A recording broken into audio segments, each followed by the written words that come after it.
Once upon a time, in a noisy, sprawling city where luxury cars often sped past children with torn shoes, there lived a young woman who seemed carved from strength itself. Her name was Aminat, and at 25, she carried a presence that made strangers pause long enough to wonder what storms had shaped her. But no one paused long enough to ask. She had the kind of body that looked like it had been built out of necessity, not vanity. Arms defined by years of lifting heavy sewing machines, shoulders sculpted by pushing carts of fabric through crowded streets, legs strengthened from walking miles in search of work. Her muscles were the quiet story of her life, survival through hardship.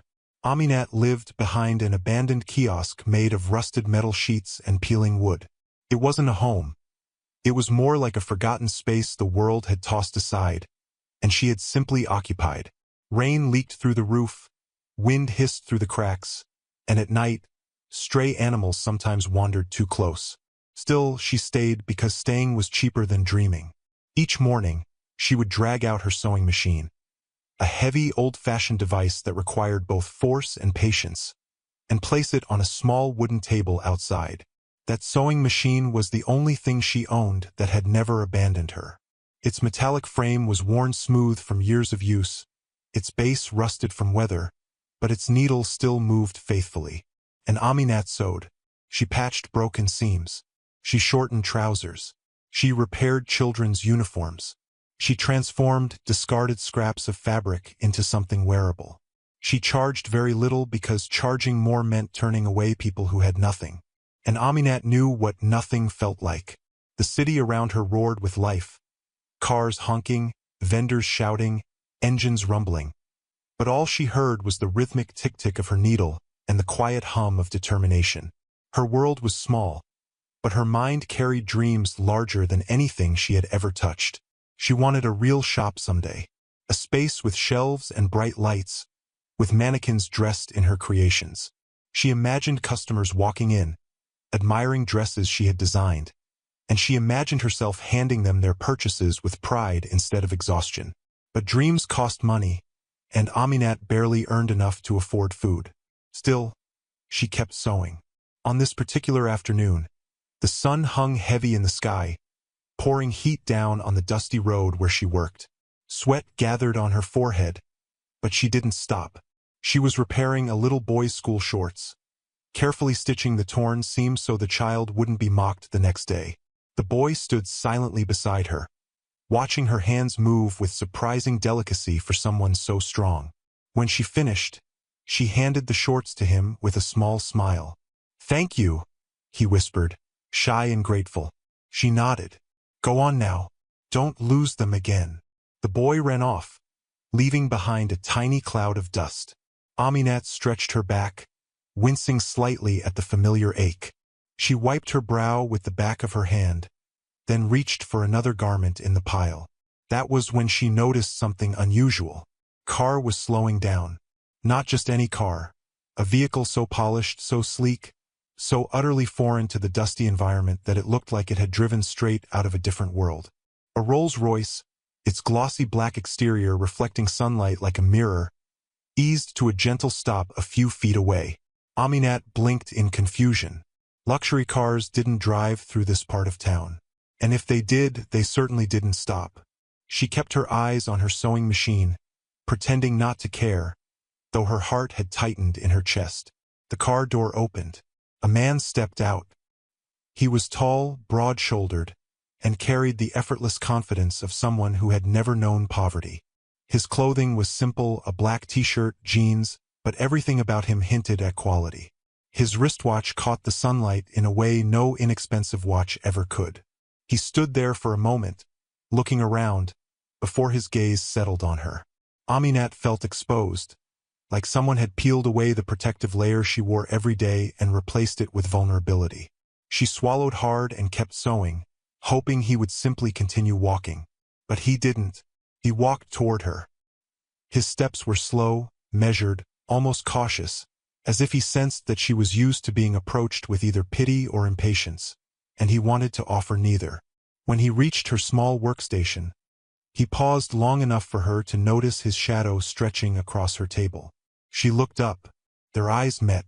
His were steady, observant, almost curious. Hers were wary, guarded, and unaccustomed to attention from a man who looked like he belonged in magazines. "Hello," he said gently. She didn't respond. He tried again. "You sew?" That was a strange question. Of course she sewed. She was seated behind a sewing machine. Her fingers were literally holding a needle and thread. She raised an eyebrow. "I survive. That's what I do." He smiled. An honest, subtle smile that did something strange to her heartbeat. "I see that." She looked at him properly now. His hair was neatly cut, his jaw defined, and his eyes. They were too bright for this dusty neighborhood. And yet, there was nothing arrogant in his expression. If anything, he looked genuinely interested. He held up his shirt slightly. There was a small tear near the hem. "Can you fix this?" he asked. Aminat stared at the shirt, then at him. The fabric was clearly expensive, smooth, elegant, the kind of material she rarely touched. Even from a distance she could tell the shirt cost far more than any garment she had ever repaired. Her lips twitched. "Your shirt probably costs more than my life." "Maybe," he said quietly, "but I trust you with it." The sincerity in his voice startled her. People did not speak to her like that. They spoke at her, not to her. She took the shirt, her calloused fingers brushing lightly against the material. She worked quickly, precisely, letting her skill speak for her. The man watched, fascinated, as her hands moved with speed and certainty. Within minutes, she handed the shirt back to him. He inspected the stitch, eyebrows lifting in surprise. "This is perfect," he murmured. "You're incredibly talented." Aminat shrugged, her voice flat but not unkind. "I just know how to sew." "No," he said softly. "You create." Her breath caught unexpectedly. No one had ever described her work like that. To most people, she was simply a roadside tailor patching old clothes. "I'm Adrian," he said, offering a hand. She hesitated, unsure if it would be rude to refuse. But something in his calm expression disarmed her, and she placed her hand in his. "Aminat," she said. Her name sounded different in his mouth. Lighter, important even. He held her gaze longer than necessary, and something unspoken passed between them. Curiosity, interest, maybe even the faintest hint of admiration. Aminat pulled her hand back quickly. "Your shirt is done. That will be a small fee." He reached into his pocket, but instead of giving her money immediately, he asked, "What do you want in life, Aminat?" She froze. No one asked her that. People asked her prices, not dreams. People asked her for urgent repairs, not hopes. People asked her to hurry, not to open her heart. Yet this stranger wanted to know. She looked down, her voice barely above a whisper. "A shop, place of my own. A roof, a chance." He studied her as if trying to memorize her answer. "You deserve more than that," he said softly. She let out a humorless breath. "People like me don't get more." Adrian stepped closer, lowering his voice. "What if you did?" Their eyes locked again. For a moment, the world around them faded. The noisy cars, the shouting vendors, the endless dust. And all that remained was a wealthy man who looked like he had stepped out of a different universe and a strong young woman who had weathered storms he could not imagine. A strange energy pulsed between them. An unspoken beginning. A shift neither of them understood yet. But fate understood. And fate had just begun to weave their lives together with threads even Aminat's skilled hands could not undo. Aminat expected that to be the end of it. He would thank her, pay her, take his luxurious car, and disappear back into whatever world produced people who wore expensive shirts and spoke gently without condescension. People like him didn't return. They didn't come back to dusty roads or abandoned kiosks. They didn't strike up conversations with roadside tailors whose lives had been nothing but an endless battle against circumstance. But the next morning, when the sun was still rising and the air still cool, she saw that same sleek Rolls-Royce pull up again. Her hands froze on the fabric she was ironing. The door opened, and Adrian stepped out. This time he wasn't holding a torn shirt. He wasn't pretending to need repairs. He simply walked toward her with that same measured calm, stopping directly in front of her sewing table. Aminat stared at him, confused. "You're back." "Yes," he said, smiling lightly. "I wanted to see you again." She blinked, unsure how to respond. People did not come to see her. They came because they desperately needed something fixed for work or school. They came because she was fast and cheap. They came because she was convenient. No one ever came for her. Aminat narrowed her eyes slightly. "Did you damage another shirt?" "No," he said, sounding almost amused. "But since you mentioned it..." He reached into a small bag and pulled out a different shirt. Again perfectly fine except for a tiny rip at the sleeve. "Really?" she asked, folding her arms.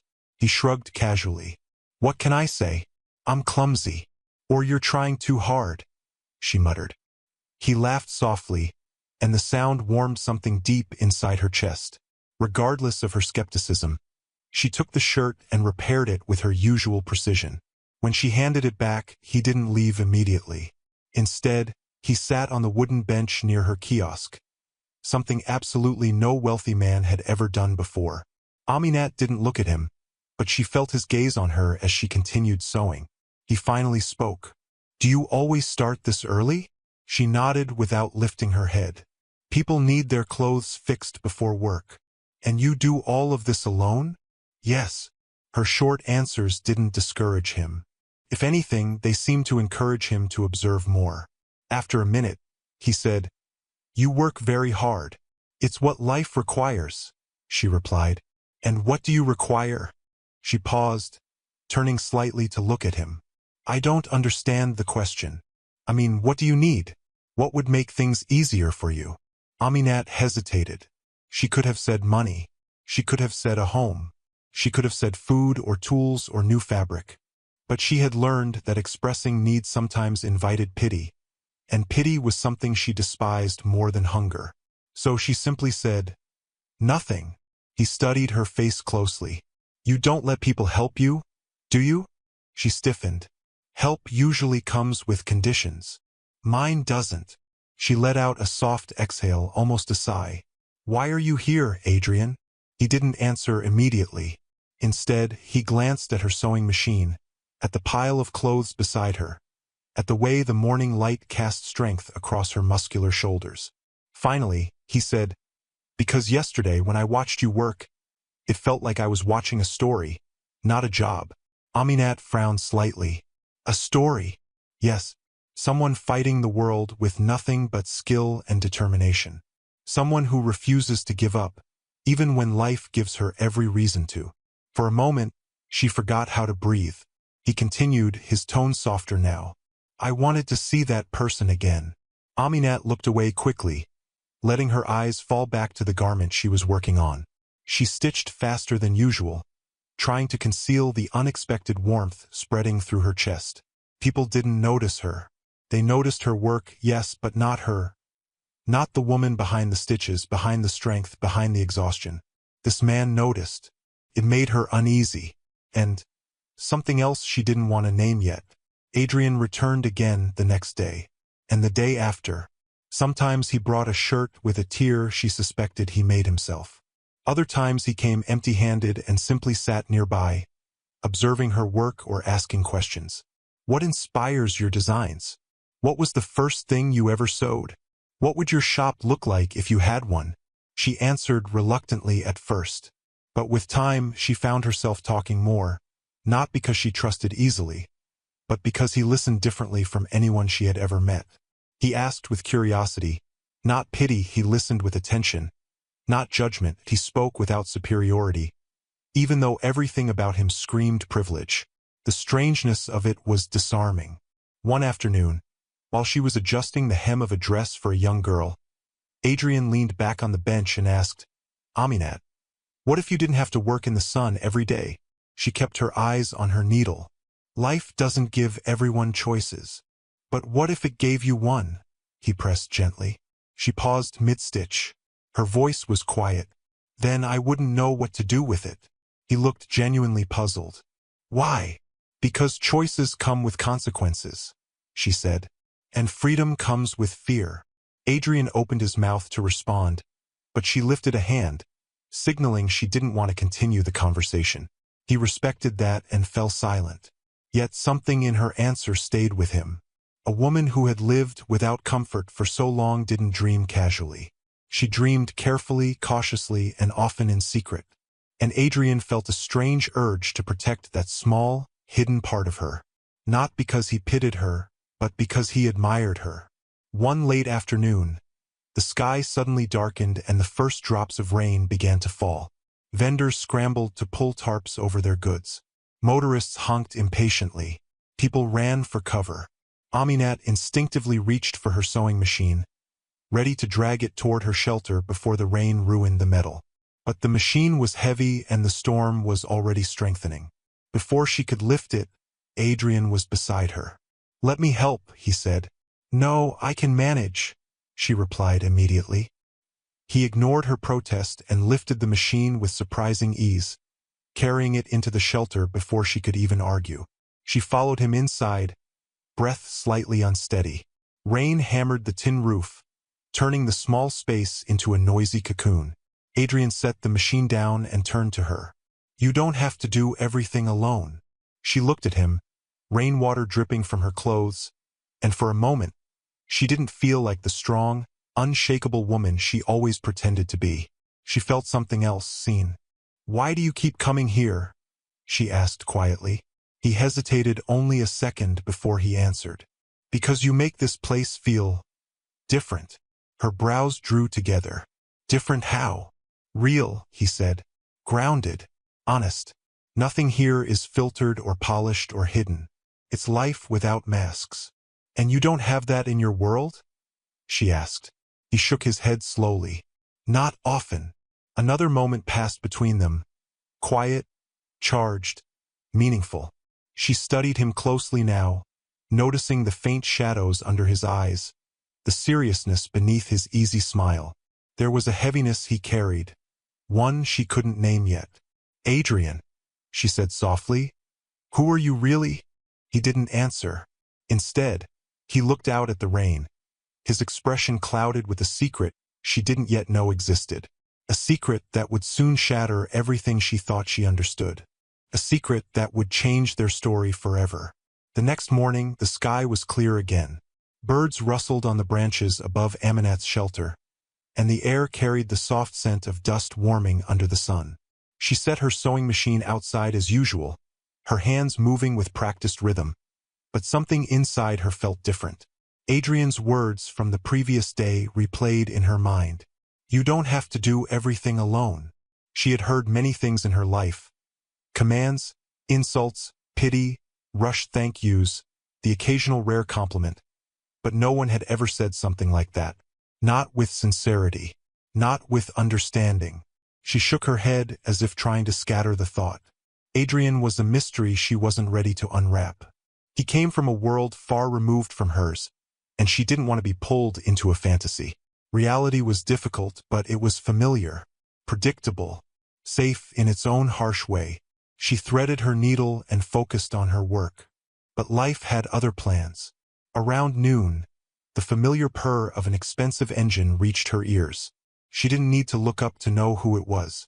The air around her shifted. Her heart picked up a pace she didn't approve of. She pretended not to notice as Adrian approached. "Good morning, Aminat," he said, his tone warm. "You're back," she replied without looking up, as if trying to make it sound more like an observation than a confession of nerves. "I am," he said, pulling out a chair from beside the kiosk, one he had clearly begun using regularly now. "I hope I'm not interrupting?" "You always interrupt," she said, but there was no irritation in her voice. He grinned. "Then I suppose I'll be consistent." She tried not to smile, but her lips betrayed her before she caught them. For the first half hour, he simply watched her work. The ease with which she moved her hands fascinated him. She didn't measure every line, yet each seam was straight. She didn't hesitate, though the machine sometimes protested under the pressure of her strength. "You're very fast," he said eventually. She shrugged. "The more I work, the more I earn.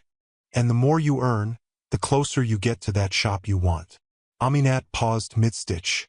She hadn't expected him to remember that detail. Yes, she said quietly.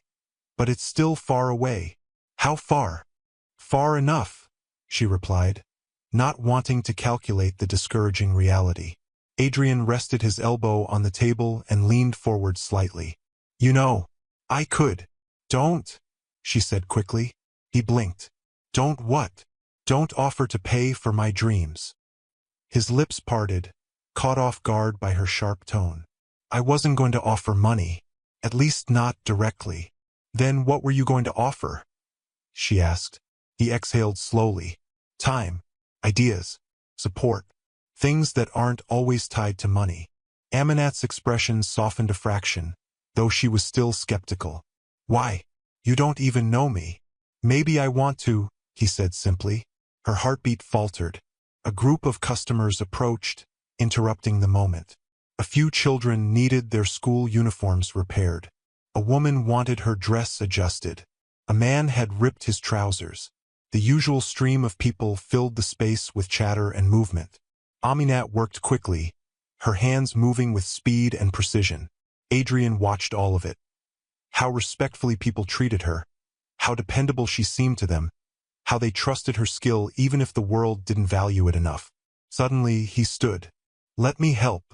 Aminat looked up sharply. Help? She repeated as if the word felt foreign. He nodded. Yes, the line is getting long. She almost laughed. You don't know how to sew.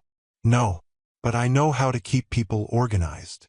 Before she could argue, he walked to the small group of customers and began directing them with gentle politeness. Asking them to form a line, holding garments, sorting them by urgency, making notes of the more complicated repairs. Aminat stared in disbelief. This man, this well-dressed, wealthy, out-of-place man was helping her. Not because he pitied her. Not because he wanted attention. But because he wanted to make her day easier. Customers whispered among themselves. Who is he? Is he related to her? He looks like someone important. I think he's her husband. No, he's too elegant to be her husband. Maybe he's a social worker.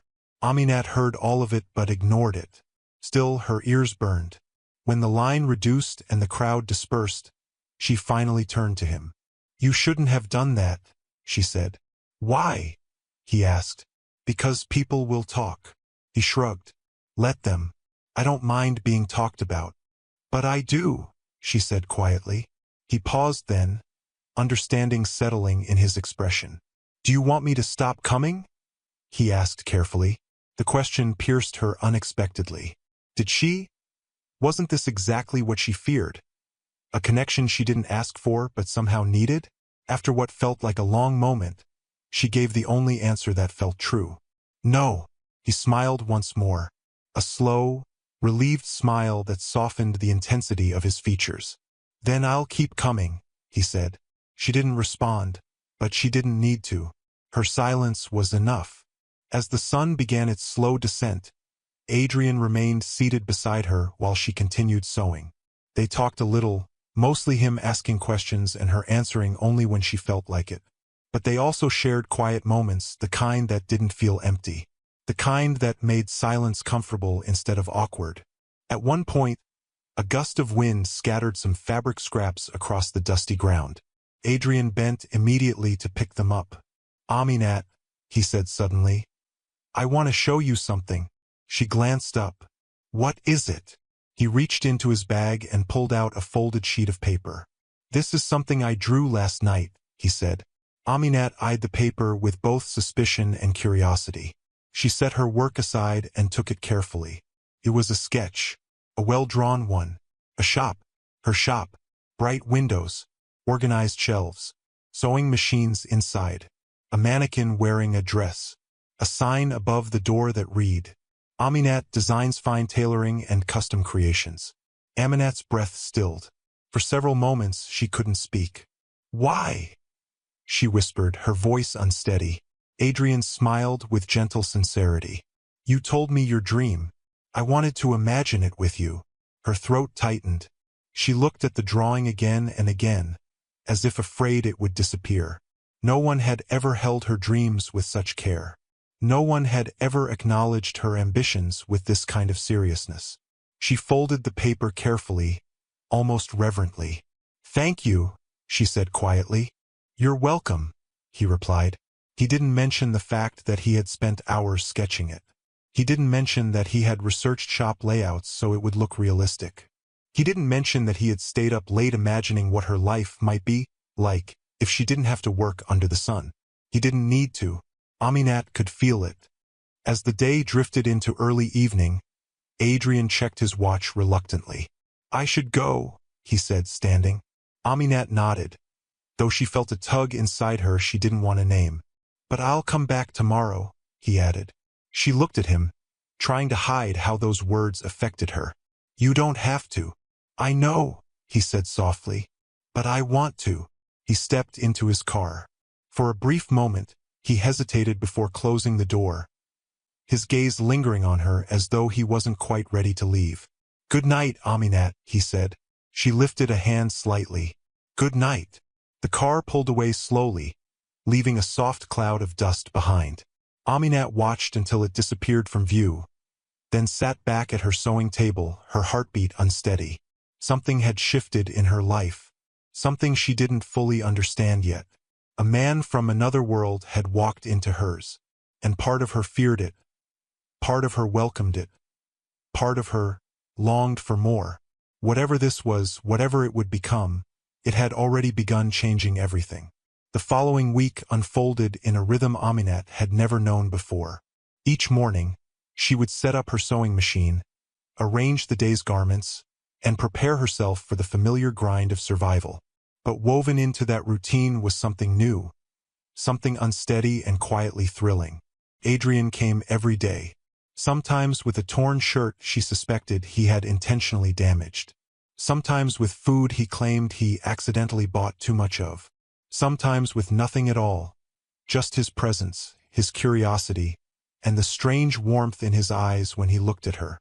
Aminat was careful not to encourage him more than necessary, yet she found herself watching the road minutes before she knew he might appear, listening for the gentle hum of that expensive engine. She hated that she noticed. She hated even more how much she looked forward to it. But beneath the growing comfort was an unsettling feeling she refused to ignore. A man like Adrian didn't wander dusty streets without a reason. He didn't sit beside rusted kiosks out of boredom. He didn't sketch dreams for women's society overlooked unless something else was driving him.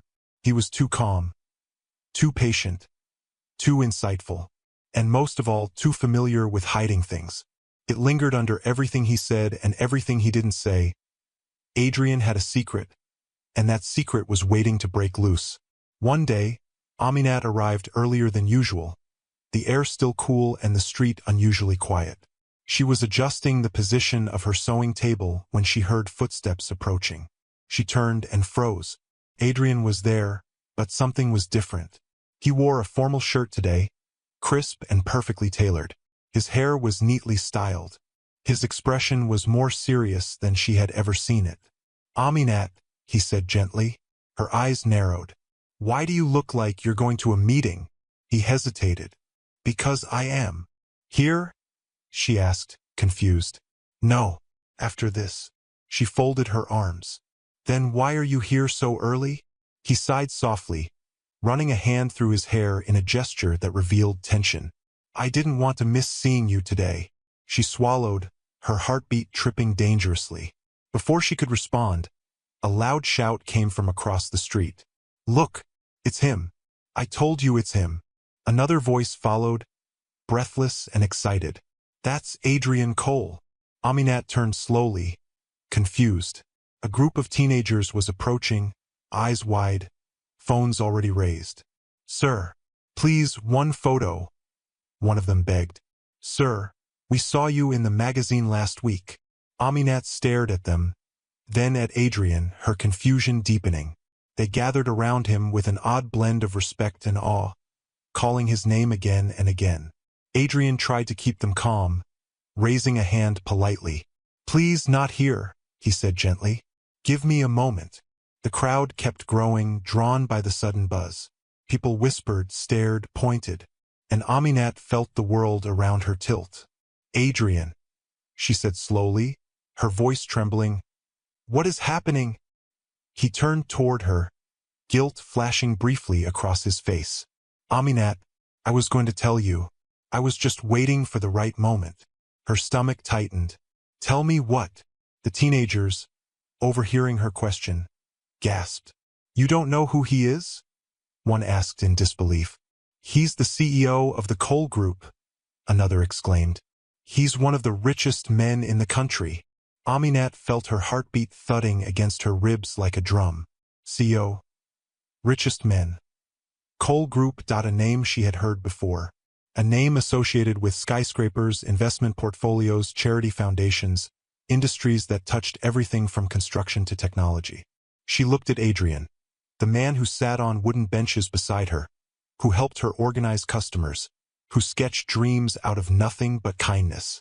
You're a billionaire, she whispered. Adrian inhaled slowly. Yes. You lied to me. I never said I wasn't, he replied gently. I just didn't say I was. The world around them seemed to blur. The noisy street, the dusty wind, the curious crowd. It all faded into a heavy silence between them. Why? She whispered.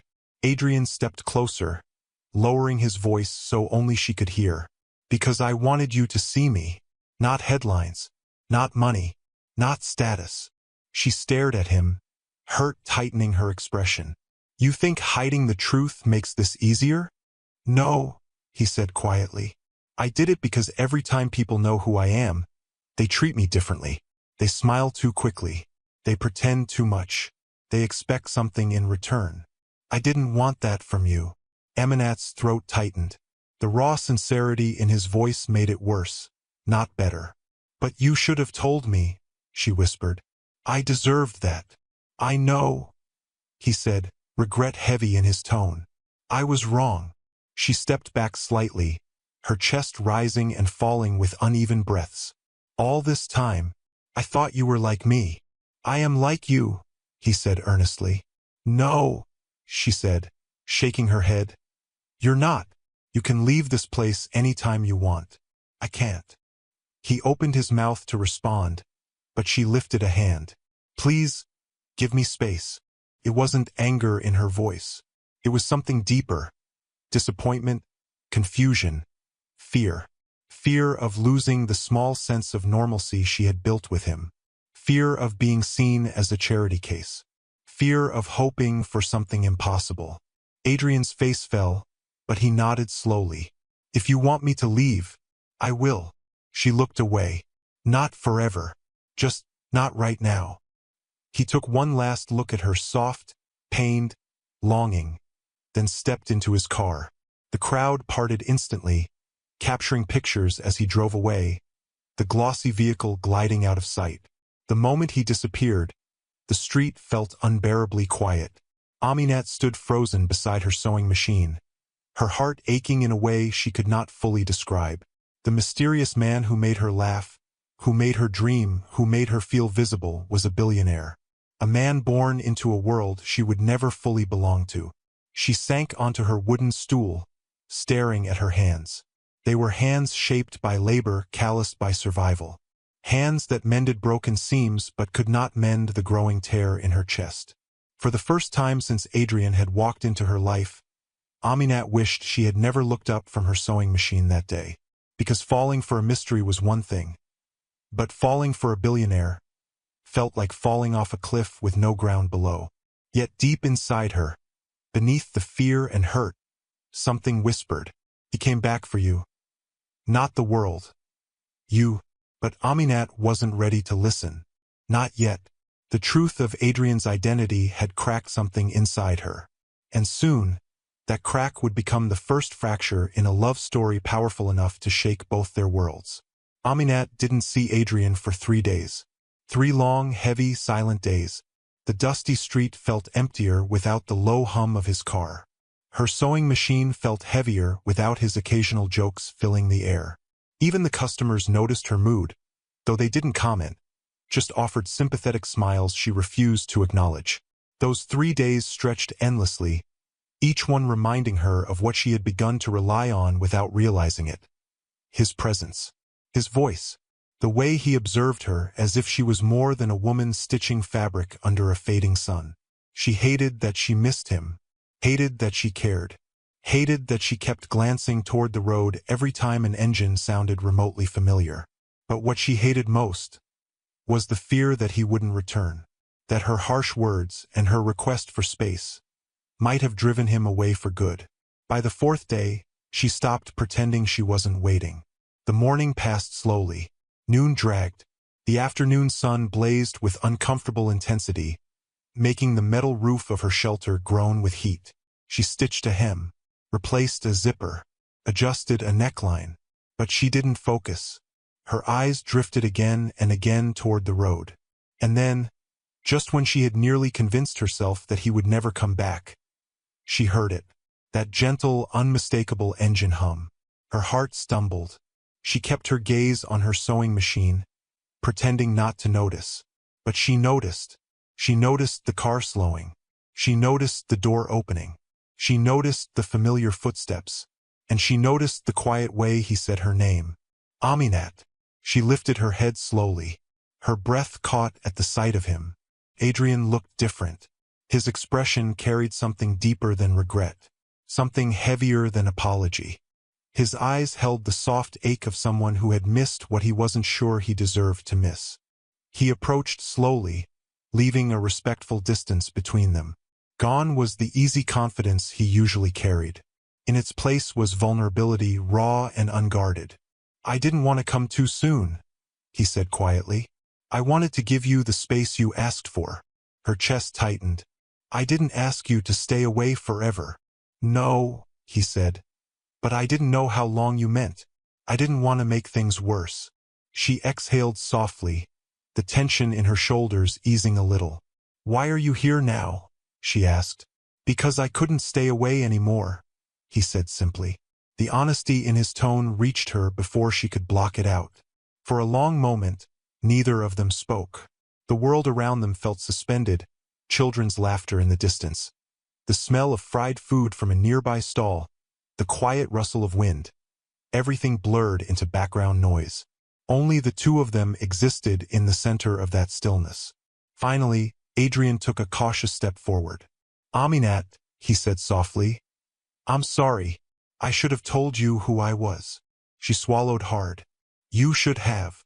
"I was wrong," he admitted. "I didn't hide it because I didn't trust you. I hid it because I was afraid. Afraid that the moment you knew, everything between us would change." She didn't respond, but her gaze didn't leave his. Adrian continued, voice low and sincere. "I've spent years surrounded by people who wanted something from me. People who smiled before I earned it. People who praised before I proved anything. With you, none of that existed. You looked at me like a person, not a possession." Aminat's throat tightened. "And I didn't want to lose that," he whispered. She let out a breath she didn't realize she'd been holding. "But you nearly did." "I know," he said. "That's why I'm here. To fix what I broke. If you let me." Her eyes softened despite herself. "Sit," she said quietly. His relief was visible. He sat on the wooden bench where he had spent so many afternoons. She remained standing, hands resting on the worn surface of her sewing table. They didn't speak for several minutes. The silence wasn't painful this time. It was careful. It was necessary. Aminat finally asked, "Why did you come to this street in the first place?" He smiled faintly. "Honestly, I was exploring areas for one of my company's outreach programs. But then, I saw you." She blinked. "Me?" "Yes," he said. "You were sewing with so much intensity." One thought, how can someone be that focused in the middle of chaos? She couldn't help it, her lips curved slightly. He noticed. His expression softened. "That day," he continued, "something about you pulled me in. Not your strength, although it's impossible not to notice. Not your confidence, although you have more than you realize. It was the way you treated your work. With pride. With dignity. With purpose." A warmth bloomed in her chest she couldn't hide. She looked away. "Adrian, your world and mine are nothing alike." He stood slowly and stepped closer, closing the distance just enough for her to feel his presence. "Maybe not," he said gently. "But that doesn't mean they can't meet." The sincerity in his eyes disarmed her defenses. "Why?" she whispered, almost afraid to ask. "Why are you trying so hard?" He didn't hesitate. "Because I care about you," he said. The words wrapped around her like soft thread, delicate and powerful all at once. Aminat's breath trembled, her strong shoulders shifting slightly, vulnerability slipping through the armor she wore so fiercely. She met his gaze. "I don't know how to do this." "Neither do I," he confessed. "But I want to learn with you." Her heart pounded. And then, because something in her softened, something in her surrendered, she said quietly, "I missed you." Adrian's breath caught. "I missed you too." He stepped closer, slowly, carefully, as if giving her time to step away. She didn't. Their faces were inches apart now, the air charged with unspoken emotion. Aminat's hands, so used to controlling stubborn fabric and heavy machines, trembled faintly. "Adrian," she whispered, unsure whether she was warning him or calling him forward. He raised a hand, moving slowly so she could stop him if she wished. He brushed a stray strand of hair from her forehead. His fingers grazed her skin with a tenderness she wasn't prepared for. She felt the touch everywhere. Her breath deepened. His did too. The moment lengthened, holding them in a fragile balance of want and fear. Then, as if drawn by gravity, Adrian leaned in. His lips brushed hers lightly at first, a question waiting for an answer. Aminat answered. She closed the distance, her mouth pressing to his with unexpected certainty. The kiss deepened, slow and warm, the kind that carried equal parts hesitation and longing. Adrian cupped her jaw gently, as if afraid to break her. Aminat reached up and grasped the collar of his shirt, pulling him closer with surprising need. The world fell away. The noise, the people, the dust. None of it mattered. For the first time in years, Aminat felt something she had forgotten existed. Tenderness, belonging, possibility. The kiss lingered until both of them finally pulled back, breathless. Aminat's cheeks flushed, her eyes lowered for a moment. "That was unexpected," Adrian offered softly. She shook her head. "No, not unexpected. Just overwhelming." He smiled gently. "In a good way?" A small smile ghosted her lips. "Yes, in a good way." He reached for her hand, but didn't take it, allowing her to make the choice. She placed her hand in his. A quiet promise passed between them, not in words but in the way their fingers intertwined, hesitant yet hopeful, afraid yet daring. Something had shifted. Something had begun. Something that neither money nor poverty could define. Their kiss was not an ending but the beginning of a love that would soon be tested in ways neither of them could imagine. But for now, standing in the soft light of the late afternoon, their hands entwined, their hearts unsteady, and the warmth of that kiss still lingering, they allowed themselves to simply feel, and to hope. For the next week, Adrian and Aminat moved in a quiet, uncertain harmony, like two people walking along the same path, but still too afraid to reach for each other openly. The kiss had changed everything, but it had also changed nothing. Aminat still woke before sunrise, dragging out her sewing machine and adjusting her fabrics under the warming sky. Adrian still arrived sometime before noon, always with a smile she pretended not to anticipate, always with a gentleness that felt too rare and too dangerous. Some days they talked. Other days they shared comfortable silence. Some evenings, he stayed until the sun dipped behind the rooftops, helping her pack up or simply watching her finish her last stitch. They didn't kiss again, not yet. But their eyes kissed 1,000 times. Every glance felt loaded. Every moment held tension. Every smile hinted at something growing quietly between them. Aminat didn't say it aloud, but the truth lived in the way her breath hitched whenever she saw him. She was falling, and slowly, carefully, Adrian was falling too. But love, especially the kind that crossed social divides, rarely bloomed without shadows. Those shadows arrived one unsuspecting afternoon. It was a windy Thursday. Aminat was adjusting the waistband on a pair of trousers when she noticed a sleek, white Bentley pulling up behind Adrian's car. The Bentley looked expensive enough to eclipse even the Rolls-Royce. Its glossy paint glinted under the afternoon sun like a giant pearl. Aminat paused, her fingers stilling. Adrian had just arrived minutes earlier and was handing her a small box of food when he noticed the car as well.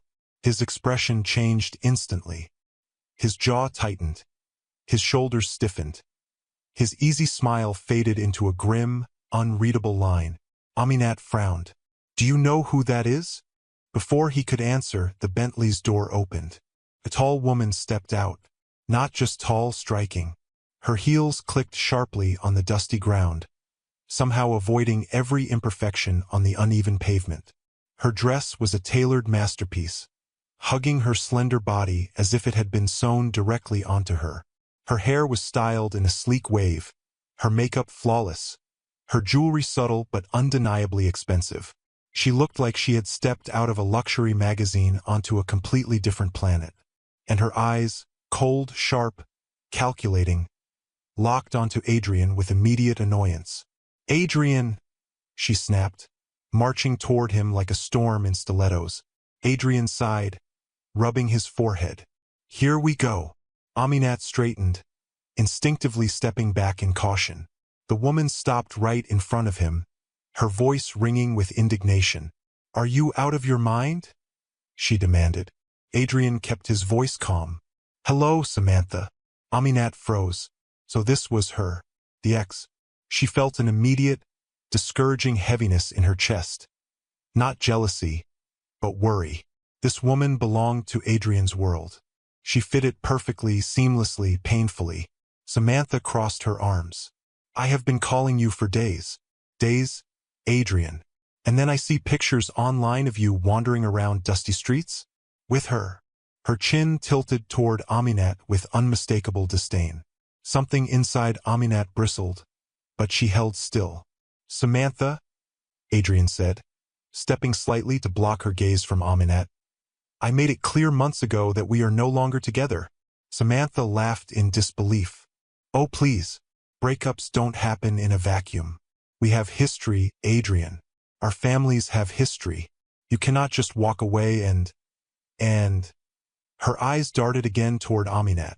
"Replace me with a roadside tailor." Aminat felt the insult cut through her like a blade, but she refused to let it show on her face. Adrian's tone hardened. "Do not speak about her like that." Samantha blinked, stunned by the firmness in his voice. But she recovered quickly, lips curling. "So it's true, then? You're actually serious about this?" Adrian didn't hesitate. "Yes." Aminat's breath hitched, just slightly, but enough for her heart to feel the impact. Samantha scoffed. "Serious? With someone who lives outside? Someone who works under the sun like a laborer? Adrian, this is beneath you." "Samantha," he said, his voice low and dangerous. "Leave." "No," she snapped. "Not until you explain what is happening here." Adrian stepped closer, lowering his voice but not his resolve. "Nothing that concerns you anymore." Her eyes flashed with fury. "You think your parents will approve of this? You think the board will?" Aminat stiffened. The board? Parents? What was she talking about? Samantha continued, her voice dripping venom. "They won't, Adrian. They already think you're reckless.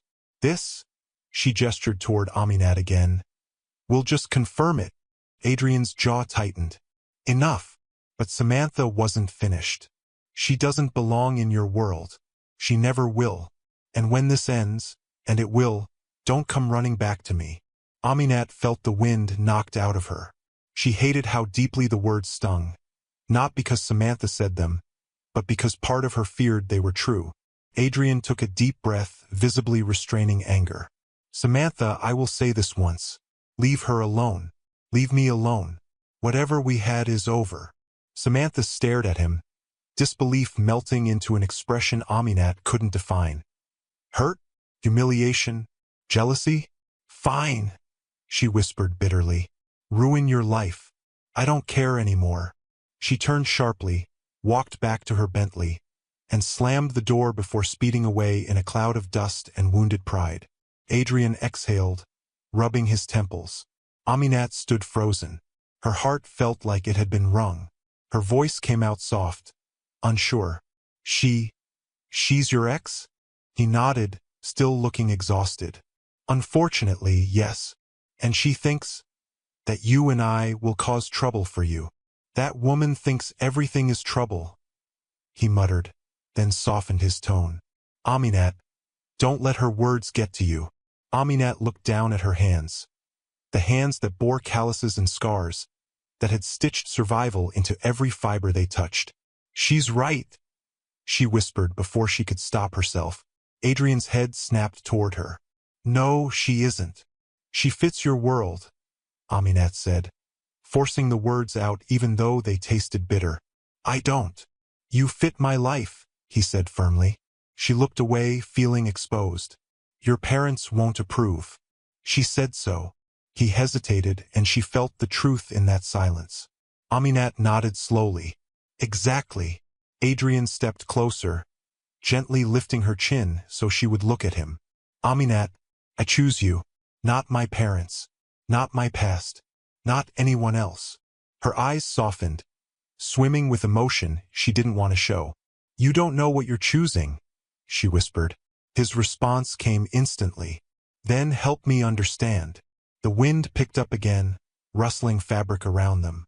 The air felt heavier now, filled with unspoken fears and fragile hope. Aminat finally spoke. I'm scared, Adrian.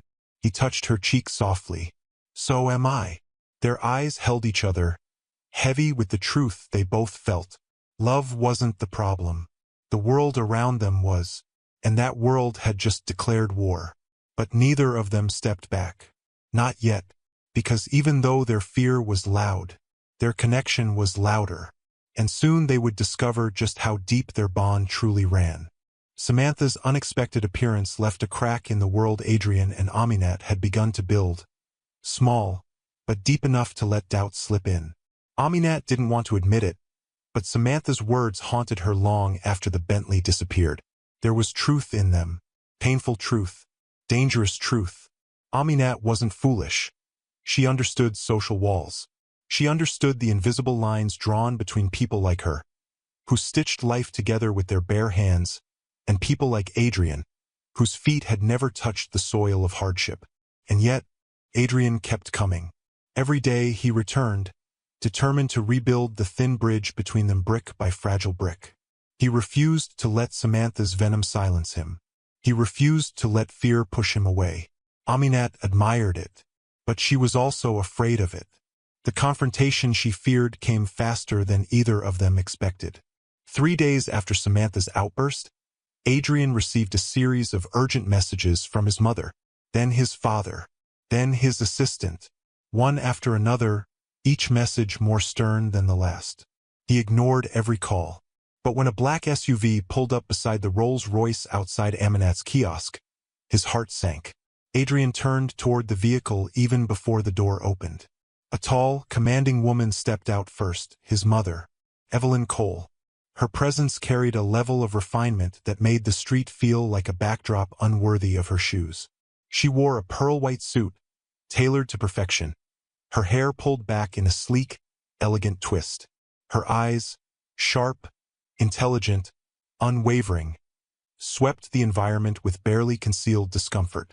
Behind her, his father stepped out, Edward Cole, broad-shouldered, iron-willed, with a voice that could silence entire boardrooms. He wasn't a man accustomed to hearing the word no. Adrian instinctively moved closer to Aminat's kiosk as if shielding her. His mother noticed. Her voice sliced through the air with surgical precision. So it's true, she said. You brought yourself here. Adrian sighed. Mother, father, this isn't the time. This is exactly the time, his father replied, stepping forward. Get in the car. No, Adrian said firmly. Edward Cole's expression hardened. I am not asking, and I'm not a child, Adrian shot back. Aminat watched silently, her sewing machine forgotten. A wave of anxiety washed through her. Not because she feared confrontation, but because she recognized the terrifying truth. Adrian belonged to a world where even disagreements felt expensive. Evelyn finally turned her attention to Aminat. She did not smile. She did not nod. She did not soften. Her gaze swept over Aminat like she was inspecting an object rather than a person. Aminat stood tall anyway. "Is this her?" Evelyn asked, her tone neutral but dripping with silent judgment. "Yes," Adrian replied, stepping slightly in front of Aminat, though not enough to hide her. Edward folded his arms. "You cannot be serious." "I am," Adrian said. His mother's lips tightened. "Adrian, we raised you with standards, with expectations, with a name to protect." "I'm aware," he said quietly, "but I also have a life to live." "And this is the life you choose?" Evelyn's voice sharpened. "A roadside tailor?" Aminat felt the words hit her like a direct blow. Sharp, crushing, humiliating, but she kept her spine straight. Adrian's jaw clenched. "Do not insult her." Evelyn lifted a brow. "I am stating a fact. She works on the street. She lives—" "Where, exactly?" Her eyes shifted toward the makeshift shelter behind the kiosk. "Here." "Mother." "She has nothing, Adrian. Nothing to offer you. Nothing to match you. Nothing that will fit the future you are meant for." Adrian stepped forward, voice low and fierce. "She has integrity. She has strength. She has a heart that's worth more than every company we own." Edward laughed sharply, not amused. "You're blinded." "No," Adrian said. "For the first time in a long time, I see clearly." Edward's gaze hardened. "Love does not pay bills. Love does not run companies. Love does not secure legacies." Adrian turned slightly, his eyes finding Aminat's. "Love does something your world doesn't understand," he said softly. Aminat's heart tightened. She felt seen again, but this time under a spotlight she never asked for. Evelyn took a step toward him. "If you continue this distraction, you will lose everything." Adrian stiffened. "Everything?" "Your position," Edward clarified. "Your inheritance. And any future influence in this family." Aminat's breath stopped. Those weren't threats. They were decisions already made. Adrian swallowed hard, visibly shaken, but not stepping back. "Is that what you want?" he asked, voice trembling at the edges. Evelyn answered without blinking. "We want what's best for you. And this," her gaze flicked toward Aminat again, "is not it." Silence fell, heavy, crushing, breathless. Aminat felt herself shrinking inside, not because she believed them, but because the truth was undeniable. She was a crack in Adrian's perfect world. Adrian exhaled. "If you truly want what's best for me, then let me make my own choices." Edward's eyes narrowed. "Then make one now."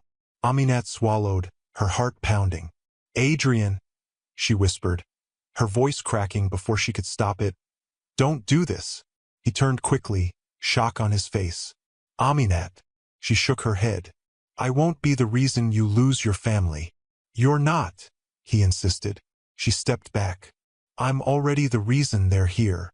His father cut in sharply. "Do you hear her?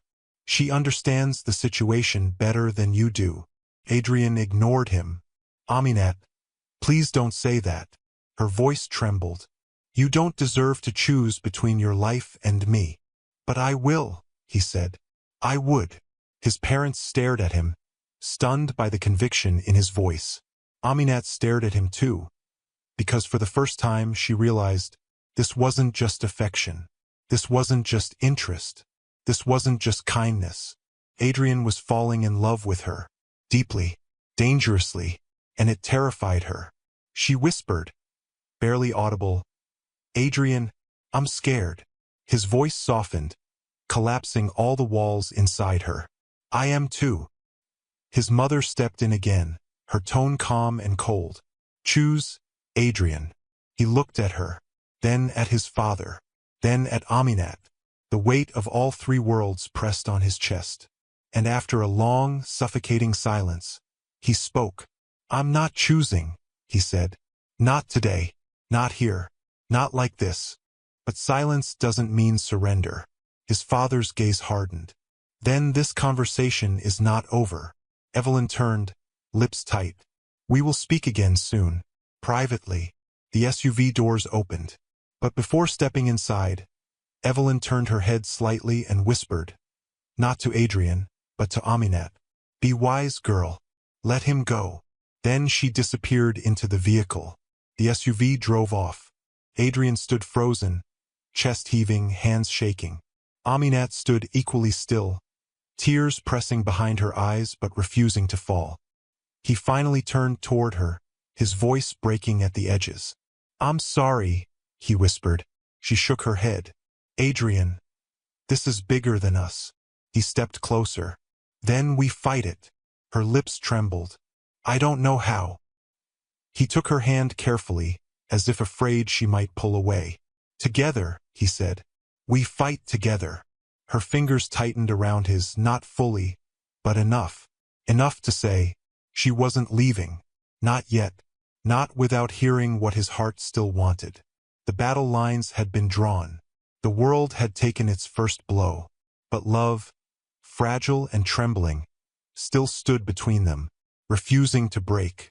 The days after Adrian's parents confronted him unfolded like a slow-moving storm.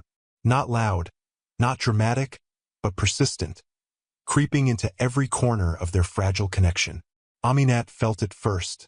She felt it in the way people on the street stared longer than usual, whispering behind their hands.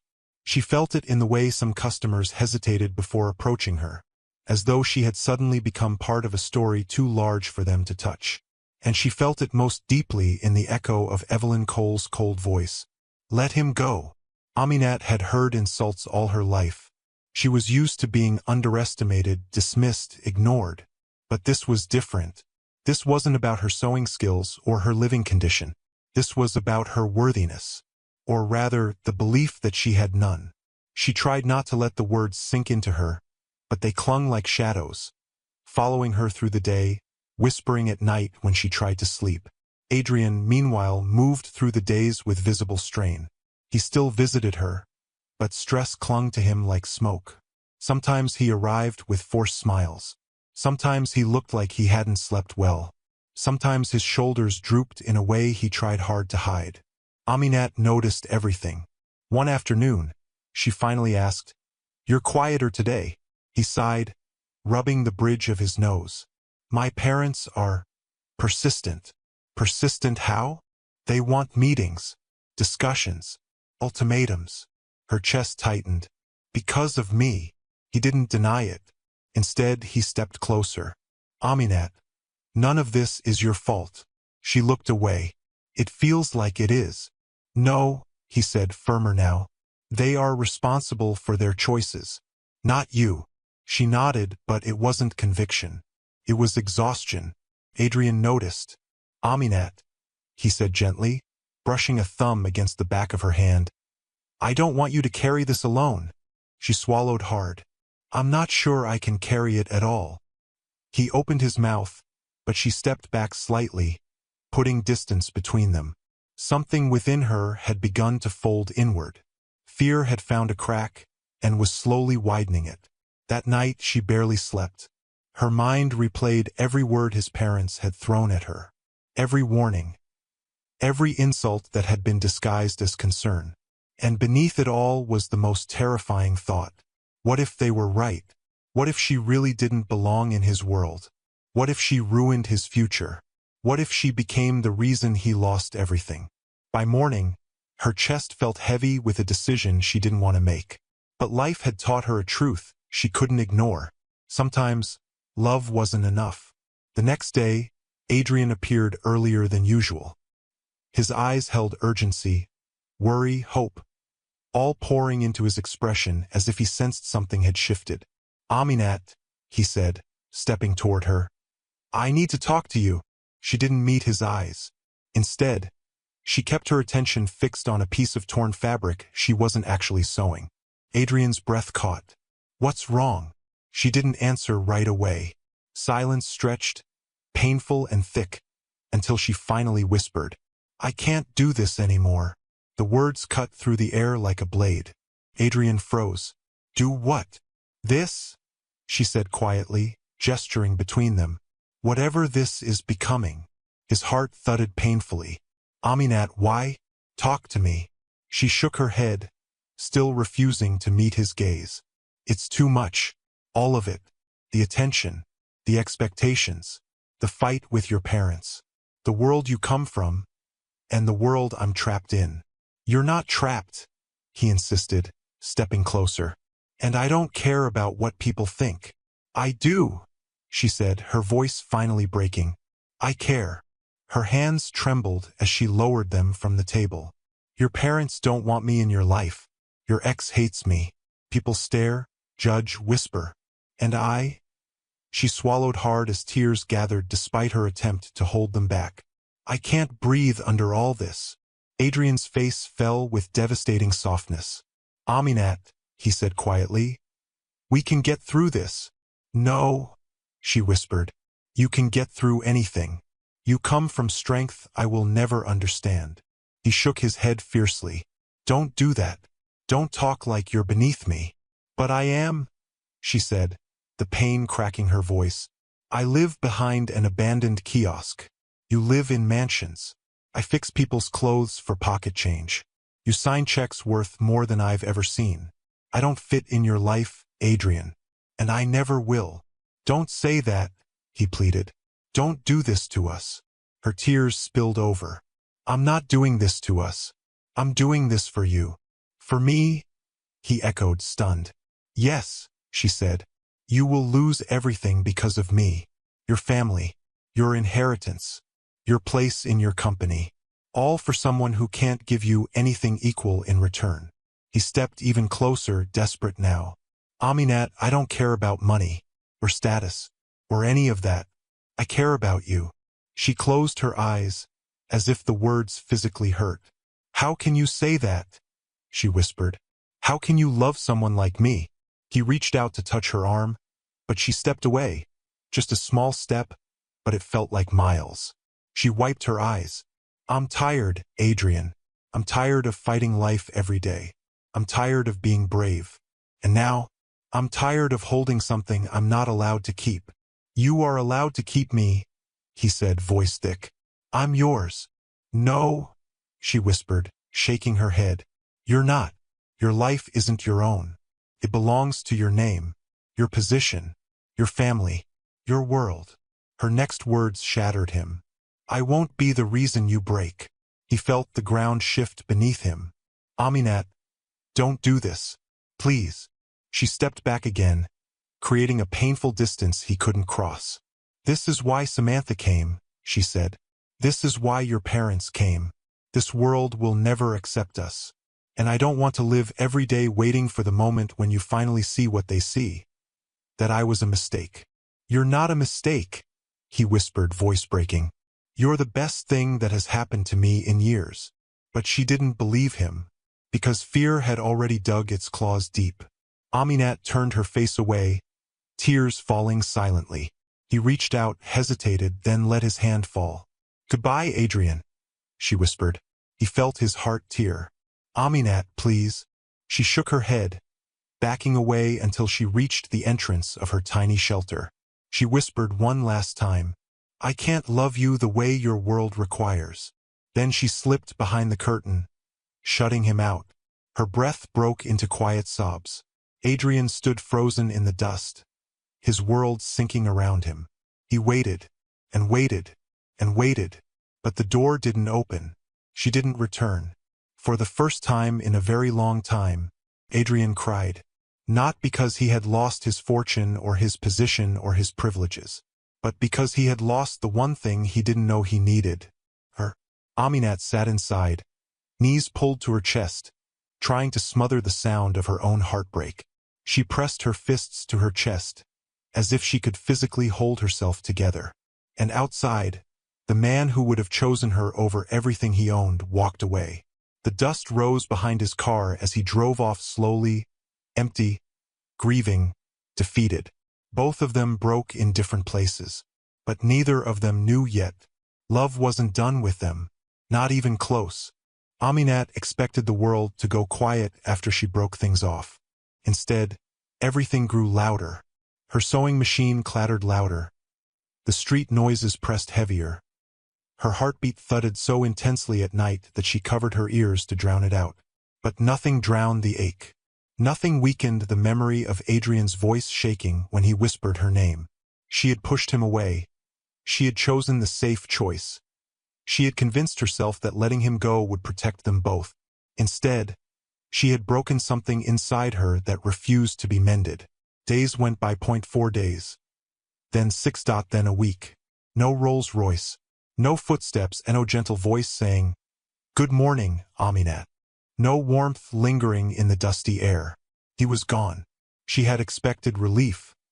She found only emptiness. Every day, she replayed the moment she told him goodbye. Every night, she whispered apologies into the dark. Her chest ached when she sewed. Her breathing hitched whenever she heard a car stop nearby. Her eyes betrayed her when customers asked, "Where is that man who used to help you?" Aminat simply stitched faster. People assumed she was stronger than heartbreak. Strength was the only thing they saw. But inside, she was unraveling thread by fragile thread. While she battled her silence, Adrian battled an entire world. His parents demanded he return to their orbit. Meetings, dinners, plans for the company. He showed up physically, but never emotionally. At the boardroom table, he stared blankly at charts and numbers. At home, he paced his room until dawn. In the middle of conversations, his mind drifted back to a dusty road and a woman with strong arms and trembling eyes. He tried to move forward. But how does one move forward when their heart is still behind? His assistant noticed his distraction. His parents noticed his quiet rebellion. Even his staff whispered about the CEO who suddenly looked like a man carrying invisible wounds. Adrian didn't care. He cared about one thing, one person, Aminat. He tried more than once to convince himself to stay away. For her sake, not his. But love has a way of refusing logic. And one evening, after another sleepless night, after running through every reason to let her go, he realized something. He would rather lose everything he owned than lose her. That truth hit him like a storm, wild, undeniable, and liberating. So he made a decision. A reckless one. A vulnerable one. A real one. He went back to her. Not in a car full of pride. Not with a plan. Not with apologies rehearsed. He went back because his heart wouldn't let him stay away. Aminat was closing up for the day when she heard the first soft rumble of an engine she knew too well. She froze. Her breath caught. Her hands trembled. "No," she whispered to herself. "Not now. I'm not ready." But life rarely waits for readiness. The Rolls-Royce pulled up slowly, almost hesitantly, as if the car itself sensed the fragility of what was about to happen. People nearby turned their heads. Vendors paused. Children stopped playing. A small crowd began to form out of curiosity.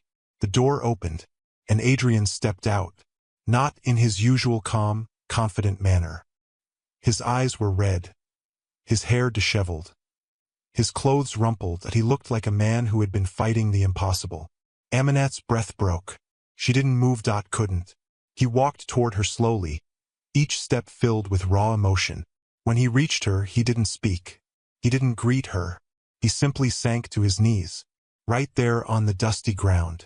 The crowd gasped. Aminat's heart slammed inside her chest. "Adrian," she whispered, horrified, emotional. He looked up at her, eyes filled with pain and tenderness all at once. "I can't pretend anymore," he said, his voice trembling. "I can't pretend I'm fine without you." Tears stung her eyes. "Aminat," he continued, "I've lived my whole life surrounded by everything people think matters.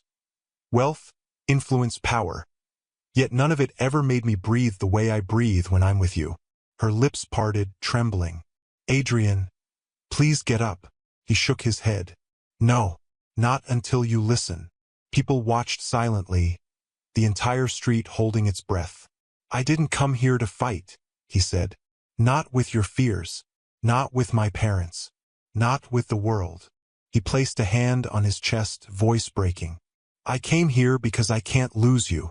Not when I finally found something real." A tear slipped down her cheek. "Aminat," he whispered. I don't care about money. I don't care about titles. I don't care who approves or who doesn't. His chest trembled with every word. I care about you, and I choose you, over everything. She covered her mouth, a sob shaking her shoulders. Adrian reached for her hand, his touch gentle, pleading. I don't want a world where I have to pretend you don't matter. I don't want a future where I look back and regret letting you go because of fear. I don't want a life built on expectations instead of love. His voice cracked. I love you, Aminat. A stunned whisper rippled through the crowd. But he didn't care. Not even a little. He looked up at her, kneeling in the dust of her world, making himself small so she could see the truth clearly. He wasn't ashamed, he wasn't hesitant, he wasn't confused. He was hers, utterly and completely. Aminat's heart broke open, not from pain, from the overwhelming force of everything she had tried so hard to bury. She stepped closer, tears falling freely now. Adrian, she whispered, her voice choking. I was trying to protect you. And I'm trying to protect us, he said. Let me. She dropped to her knees too, right in front of him. His breath caught as she touched his face gently, her fingers trembling. You came back, she whispered. He laughed softly, brokenly. Aminat, I never left. She leaned her forehead against his, and there, with a circle of stunned onlookers around them, she whispered the words she had been terrified to admit. I love you too. Adrian closed his eyes, relief washing through him like a tidal wave. The crowd erupted into soft gasps and smiles. But they didn't hear it. All they felt was each other. Adrian pulled her into his arms. A tight, trembling embrace that felt like two souls finding home after being lost too long. Aminat held onto him just as fiercely, no longer fighting the truth. She belonged with him, he belonged with her. And nothing the world threw at them could silence a love this determined. When they finally pulled back, Adrian cupped her face gently. Whatever comes, he whispered. We face it together.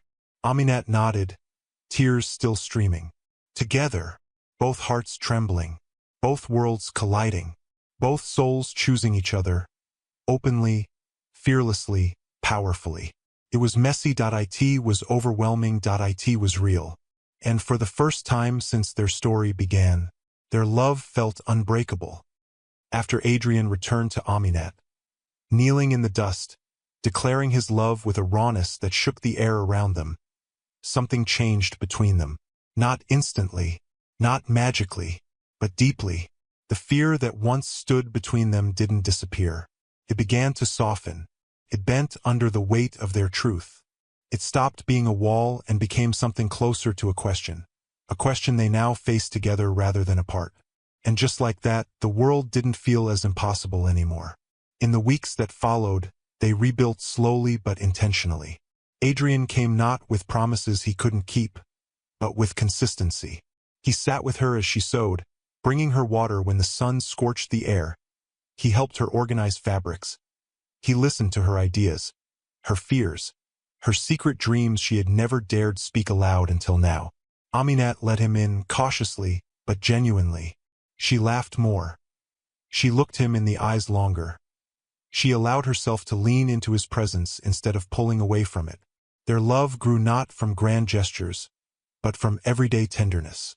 The kind you build like a home, brick by brick, moment by moment, breath by breath. People talked, of course.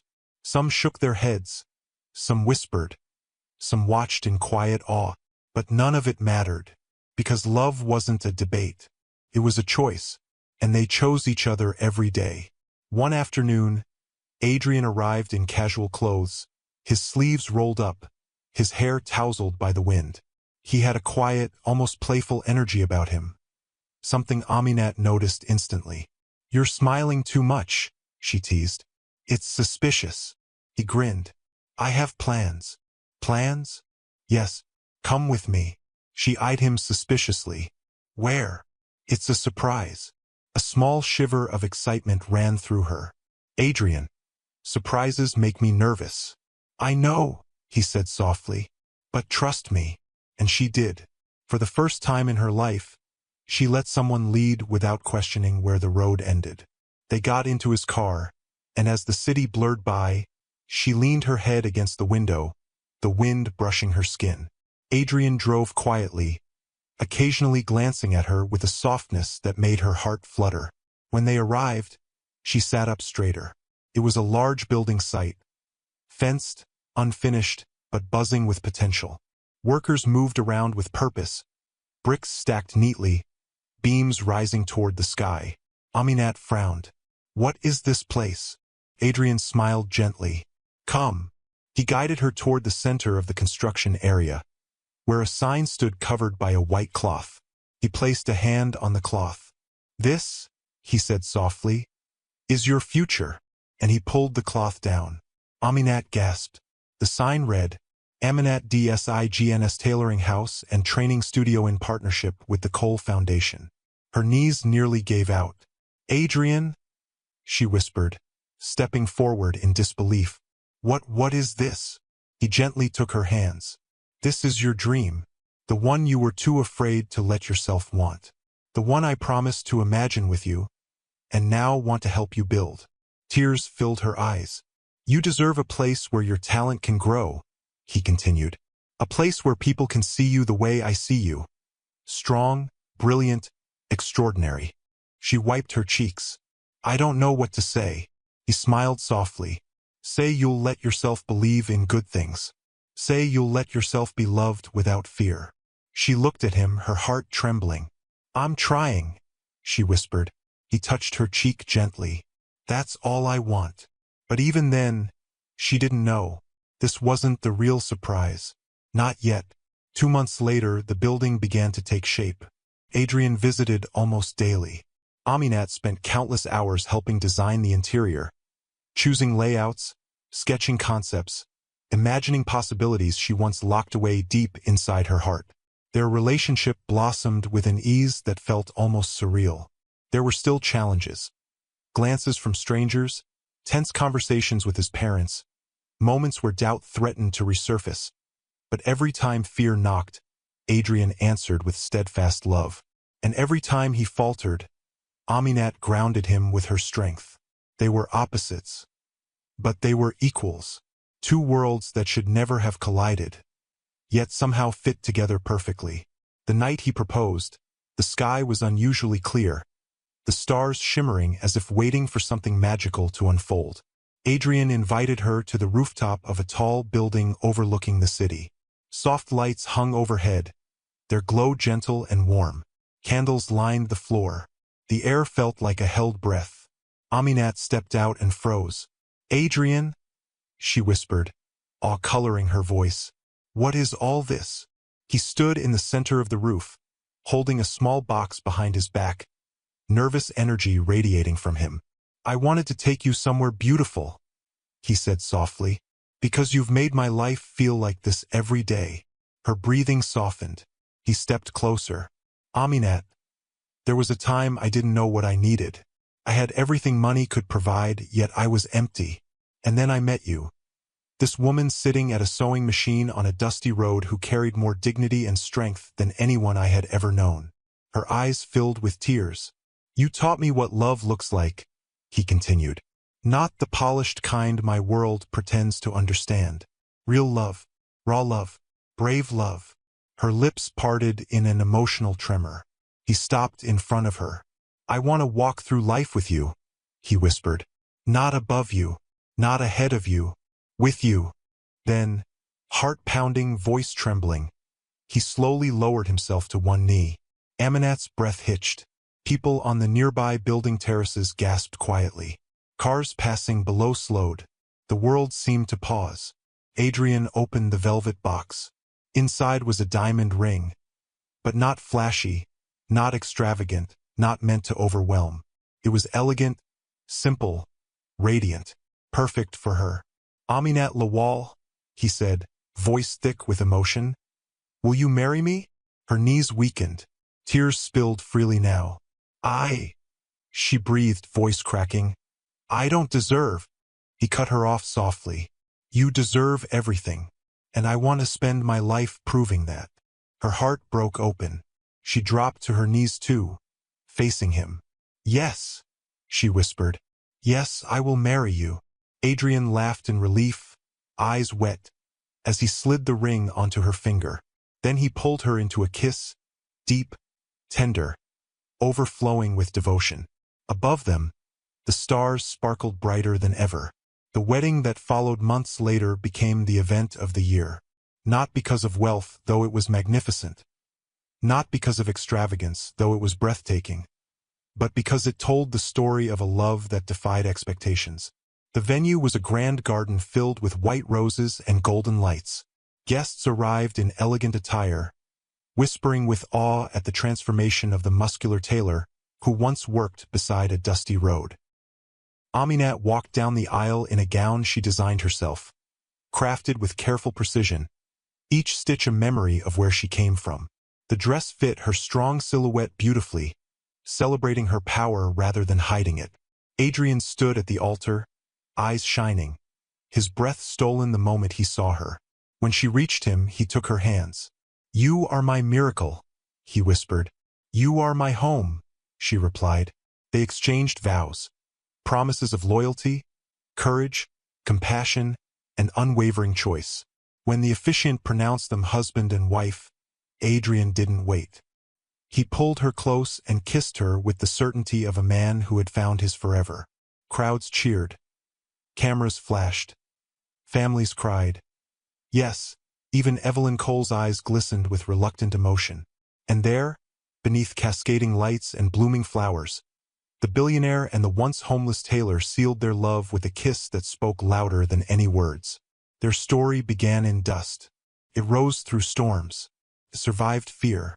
And now it stood shining, brilliant, unshakable, eternal. A love strong enough to cross worlds, and gentle enough to make them one. Thanks for watching. If you enjoyed this story, please subscribe to this channel and tell us where you are watching from. Have a wonderful day.